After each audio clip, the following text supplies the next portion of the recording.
3 years later, I stood at the window of our new top-floor office, watching the Chicago skyline stretch beneath the sunset. This city, once the place I came to with nothing but a suitcase, was now where Ryan and I had built a thriving financial empire. Reynolds and Carter Capital, the investment firm we founded, had become a leader in funding sustainable businesses. We helped small companies find the capital to grow, backed clean energy projects, and proved that profitability didn't have to come at the cost of sustainability. Everything happened faster than I expected. We started with a tiny office and a handful of employees. But after the first year, Ryan's reputation and sharp investment choices drove steady growth. I took on the role of COO, building out strong operational systems while Ryan focused on strategy and partnership expansion. We were the perfect team, not just in business, but in life. My life had completely transformed. I was no longer the girl frozen in front of a kitchen door, listening to her mother tear her down with a calm voice. I was no longer a confused young woman in a strange city, struggling to find a job just to get by. I was Julia Carter, and I was proud of who I had become. That evening, Ryan and I sat on the couch in our apartment, wine glasses in hand, unwinding after a long day. The company had achieved incredible success, and I couldn't believe that just 3 years earlier we were working out of a cramped little office. Ryan set his glass down and looked at me with thoughtful eyes.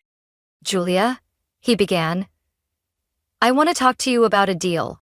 I raised an eyebrow. "What kind of deal?" He paused, then pulled a folder from the glass table and slid it toward me. I opened it, and my eyes quickly scanned the printed lines. I recognized the name immediately. Sterling and Dawson Capital.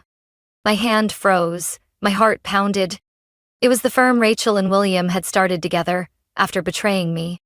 They had found quick success, leveraging Rachel's industry reputation and their combined connections. But from what I was reading now, things had taken a turn. Sterling and Dawson was on the edge of collapse. Ryan continued, watching me closely. Their firm is drowning in debt. High-risk investments didn't pay off like they expected. They're scrambling to stay afloat, but investors are losing confidence. He paused, then said the most important part. They're looking for a partner to bail them out. I looked up at Ryan, narrowing my eyes slightly. You're saying they want to sell the company?" He nodded. "And I want us to buy it." The air grew heavy. I closed the folder, trying to steady myself. "Why?" I asked, my voice dropping low. "Ryan, you know what they did to me. Why would you want to do this?" Ryan leaned back in his chair, eyes still fixed on me. "Because it's a good deal, Julia. Their firm has a few promising clients and some unfinished projects that could turn profitable with the right management. We can restructure it to align with our values." I stayed silent, fingers tightening around the wine glass. 3 years ago, Rachel and William thought they had won. They took the man I loved, crushed my dignity, and used their status to build their success. And now they were standing at the edge of failure, while I was the one holding their future in my hands. "Julia," Ryan said gently, as if reading my thoughts, "I'm not suggesting this as revenge. I want you to see it as a business opportunity. You'd have the power to lead it, the way you want." I took a deep breath, then slowly set my glass down. "All right," I said, my voice calmer than I expected. "But I have one condition." Ryan raised an eyebrow. "What condition?" I leaned forward, eyes steady. "If we acquire Sterling and Dawson, I want to run it directly. I'll be the one to decide who stays, who goes, and how the company is operated." Ryan smiled. A proud, approving smile. "I wouldn't expect anything less." I sat up straight, a strange calm washing over me. This wasn't revenge. This was control. This was agency. 3 years ago, they thought I wasn't strong enough to move on. Now, they were about to face a new reality. Not only had I moved on, I'd come farther than they ever imagined.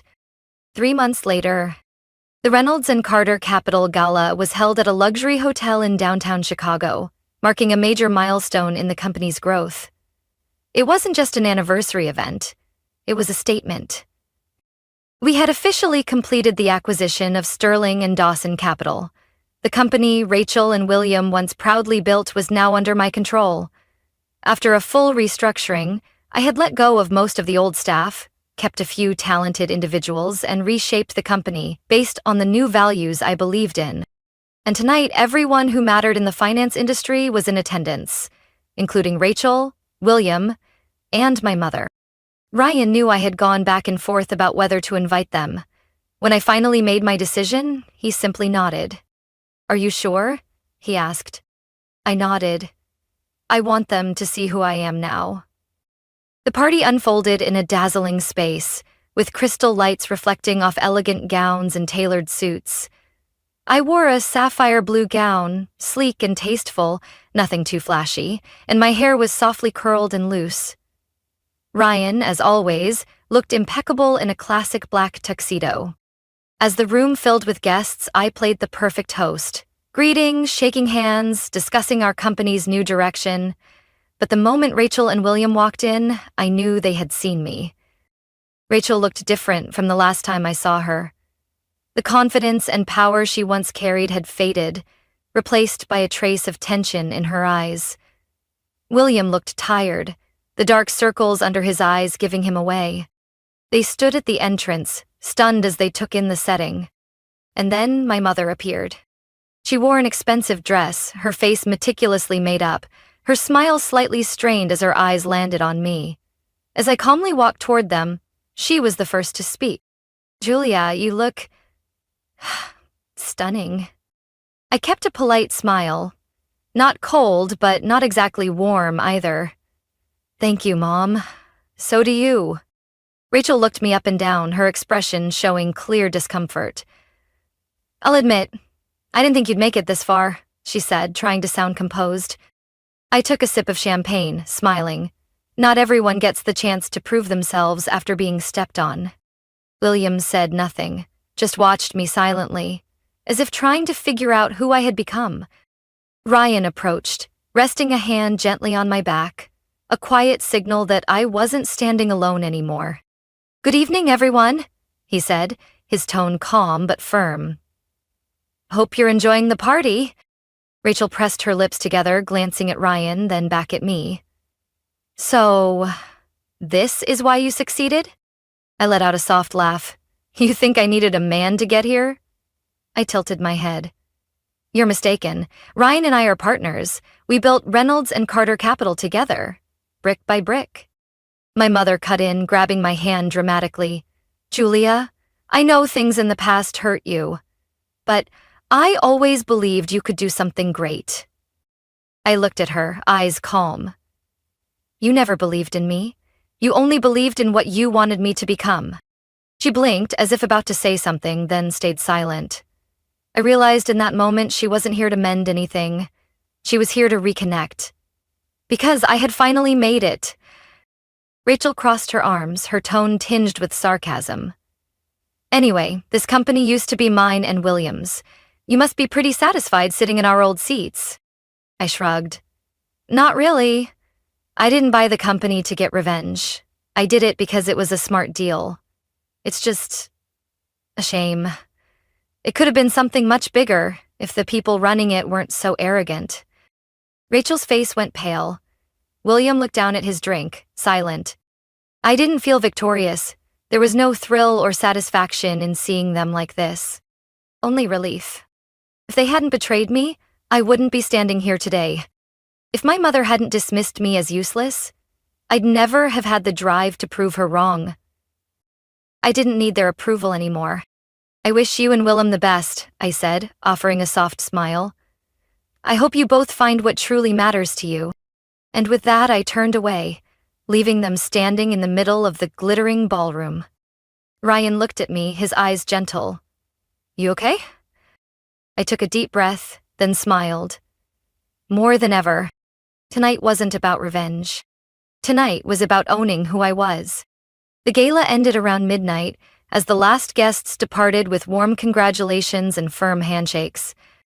I stood on the rooftop of the hotel, the cool breeze brushing past me, my eyes taking in the glowing lights of Chicago below. Ryan stepped beside me, handing me a glass of wine. Come on, you deserve a moment to enjoy this. I smiled, taking the glass. You know, I used to think that when this day came, I'd feel victorious, that I'd feel satisfied seeing Rachel and William fall. Ryan didn't say anything. He just tilted his head, listening. I took a deep breath, letting the cool night air fill my lungs. But I don't feel that way. I turned to face him.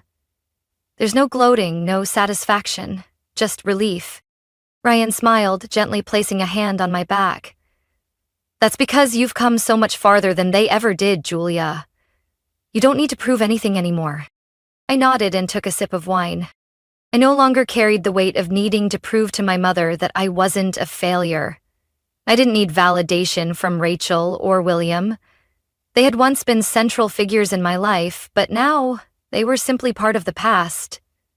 A past that had led me to this incredible present. Ryan took my hand, his fingers warm and steady. I have something for you. I raised an eyebrow, watching as he pulled a small velvet box from his jacket pocket. My heart skipped. He opened the box to reveal a simple, stunning diamond ring. Julia, since the day you came into my life, everything changed. You're not just my business partner. You're the one who made me a better version of myself. I can't imagine this life without you. My breath caught as I looked into his blue eyes. There wasn't a trace of doubt in them. Ryan knelt down, right there under the starlit Chicago sky. Will you marry me? I let out a soft laugh, tears welling in my eyes. You know, I used to think I didn't believe in love anymore. I glanced at the ring, then back at him. But then you came along, and you made me believe that love isn't about sacrifice or loss. It's about partnership and mutual respect. Ryan gently squeezed my hand. So, will you partner with me for the rest of our lives? I didn't hesitate. Yes, I whispered, nodding. I will. He stood, sliding the ring onto my finger, then pulled me into a tight embrace. I closed my eyes, feeling his heartbeat, his warm breath in my hair. I was no longer the girl standing in that kitchen, crushed by a mother who told her she wasn't enough. I was no longer the woman betrayed and lost in a strange city. I was Julia Carter. I was the woman who rebuilt her life from the ruins. And I had truly made it. 1 year later. Springtime in Chicago was beautiful. I sat in my office, watching the trees slowly turn green again, thinking about everything that had happened over the past 4 years. Ryan and I had gotten married in an intimate ceremony by Lake Michigan, surrounded only by our closest friends and chosen family, the people who had supported us every step of the way.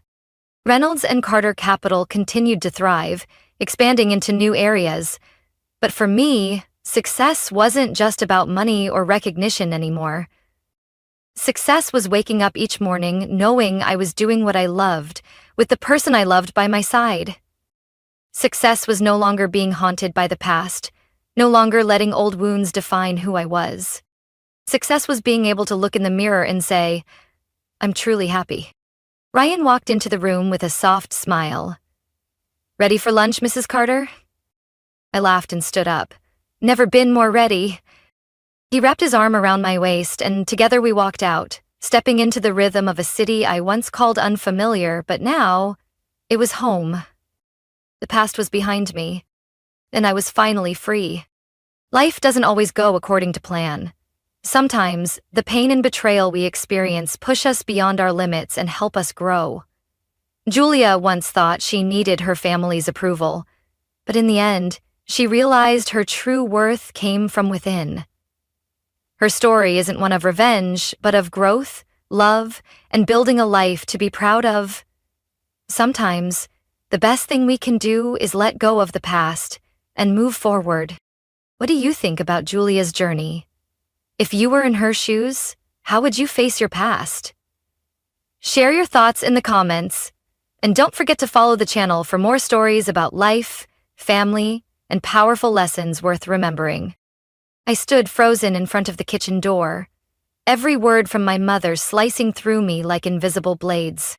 Julia's not right for you. You deserve someone better, my mother, Evelyn, said calmly, as if she were discussing the weather.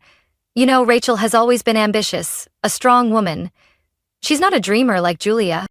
My hands clenched into fists without me realizing. On the other side of the door, my boyfriend, William, who had been with me for the past 3 years, said nothing. No denial, no awkward chuckle to lighten the mood, just silence. Then, a sigh. Julia and I have been together for a long time, William said, his voice trailing off, like even he wasn't sure anymore. My mother let out a soft laugh, a sound that weighed heavily on my chest. But think about it. What have you accomplished in the last 3 years? Rachel, on the other hand, just got promoted to department head. Don't you see the difference? Rachel, my sister, the family's golden child, the one my mother never stopped comparing me to. I had known since I was little that in her eyes, I was just a faint shadow next to Rachel. I chose to pursue art, something my mother always saw as meaningless. To her, I was just someone chasing fanciful dreams with no real future. I leaned closer, peeking through the crack in the door.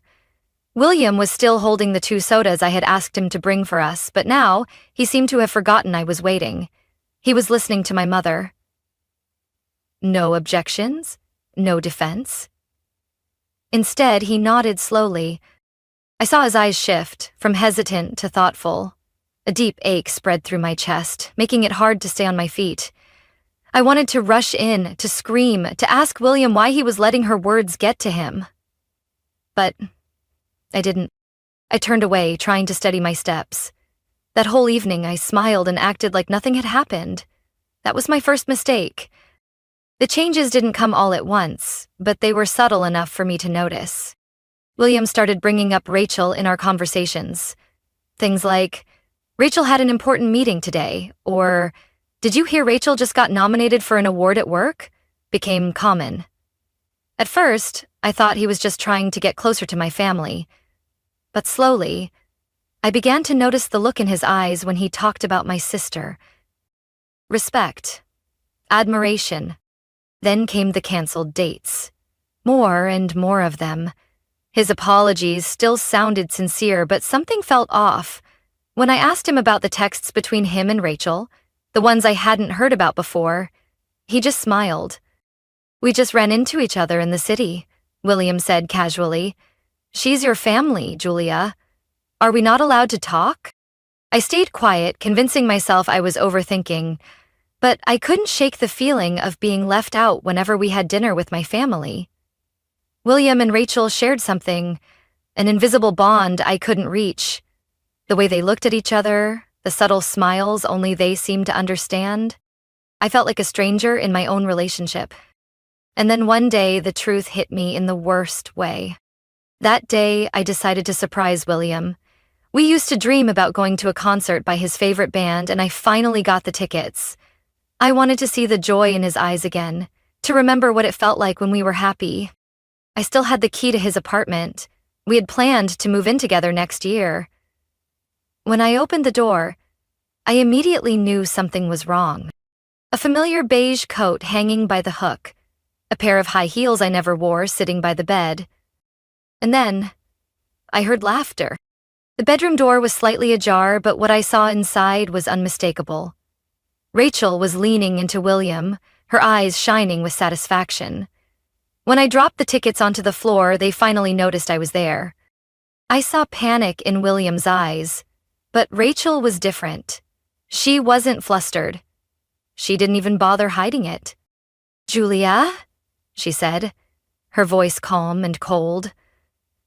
"You were going to find out, sooner or later." I stood there, feeling something inside me shatter.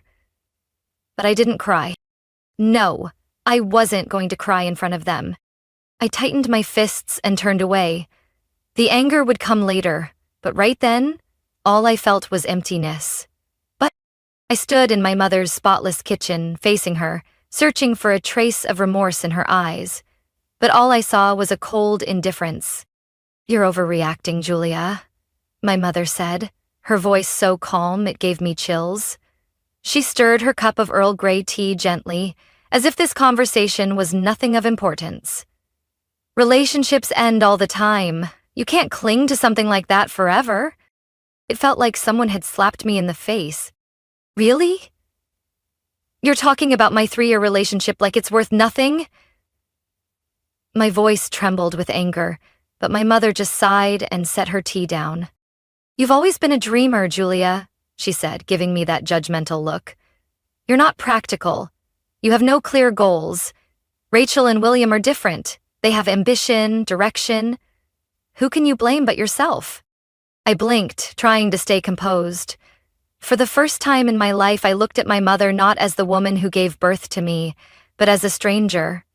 Someone who had never truly seen me as her daughter. I think I understand now, I said, my voice dry. You never really believed in me, did you? She didn't deny it. I turned and walked out of the house. And I wasn't going back. I left Philadelphia just 1 week later. My old car was packed with suitcases and cardboard boxes, the remnants of 3 years with William, of a childhood spent trying to win my mother's approval, of all the memories I wished I could forget. My destination? Chicago. No solid plan, no job waiting, just a modest savings account from part-time jobs and a burning desire to start over. It was raining when I arrived. Streetlights reflected in the puddles like glittering mirrors, and towering buildings loomed above me like silent giants. I found a cheap motel in a rundown part of town, where the tiny room smelled musty and the curtains were faded, but at least it was mine. No more William, no more Mom, no more Rachel. Just me and the life ahead. Those first days were anything but easy. I sent out job applications everywhere, from coffee shops to administrative assistant positions. But art wasn't exactly a lucrative field, and my experience didn't help much when trying to break into something entirely different. My savings kept dwindling, and I began to worry. I took a job as a waitress at a small cafe, spending long days on my feet with aching legs.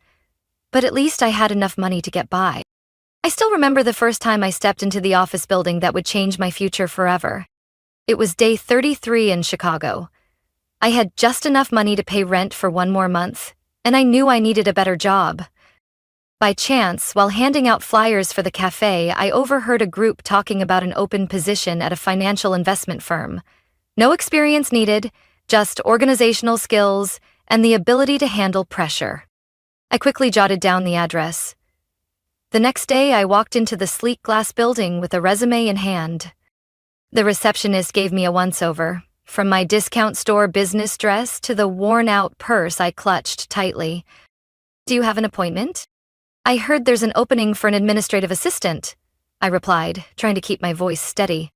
She picked up the phone, had a short exchange, then looked back at me. Please, wait over there. I sat down, my palms damp with sweat. This was the first real opportunity I'd had. I couldn't let it slip away. 30 minutes later, a woman with neatly tied brown hair stepped out. I'm Carol, head of HR, she said, shaking my hand. Julia, right? I just reviewed your application. We're looking for an assistant for one of our young financial analysts, but it's a high-pressure role. I'm not afraid of a challenge, I said immediately. She studied me carefully. Why would someone with an arts background want to work in this field? I took a deep breath and answered as honestly as I could.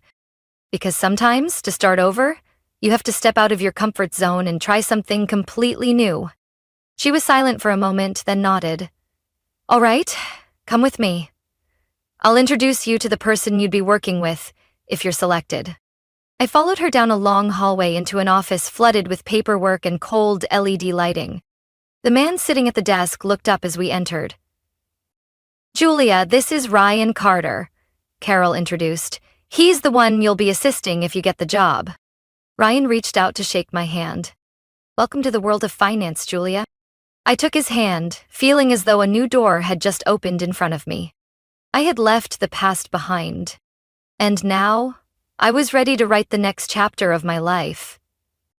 Working at Carter & Associates wasn't easy, but I had never felt more like I belonged anywhere. Ryan Carter was the kind of boss people both respected and feared. He worked at a relentless pace, setting high standards for himself and everyone around him. In the early days of being his assistant, I made plenty of mistakes, forgetting to attach files to emails, scheduling meetings at the wrong times, even spilling coffee on his desk. But instead of getting angry, Ryan just looked at me, lifted the stack of papers, and sighed. "Julia, if you're planning to stick around, at least try to spill coffee on the less important documents," he said, dryly but not unkindly. I blushed. "I'll do my best." And I really did. After a few weeks, I started to get the rhythm of the job. I learned to anticipate Ryan's needs before he said a word, organized his schedule to maximize efficiency, and, most importantly, I began to understand how he thought. He wasn't just a talented financial investor. He was a visionary. Our quick lunches became opportunities for me to learn from him. "Why did you invest in that company instead of a bigger one?" I asked as he reviewed a funding deal for a clean energy startup. Ryan raised an eyebrow and set down his coffee. "Because they have passion. I don't just invest in ideas, I invest in people." For the first time, I realized the world of finance wasn't just about cold numbers. It was about seeing potential, evaluating character, and believing in the right things. Over time, our relationship slowly moved beyond the confines of work. Late nights at the office turned into deep conversations about life. I told him about Philadelphia, my mother, Rachel, and William. Ryan didn't pity me, and he didn't offer empty reassurances. He just listened, nodding now and then. "Maybe you had to leave them behind to find yourself," he said one late night as we shared takeout over his desk. I didn't reply, but his words stayed with me all night. One evening, when work had finally slowed down, we sat together on the rooftop of the office building, watching the lights of Chicago flicker below. "Why did you choose this field?" I asked. Ryan leaned back in his chair, eyes distant. "My dad owned a small business, but he never had the right financial support. In the end, it went under, and I watched my family lose everything." He gave a faint smile. "I wanted to create a place where small businesses could find the kind of help my dad never had." I sat there quietly. Maybe, deep down, we weren't so different.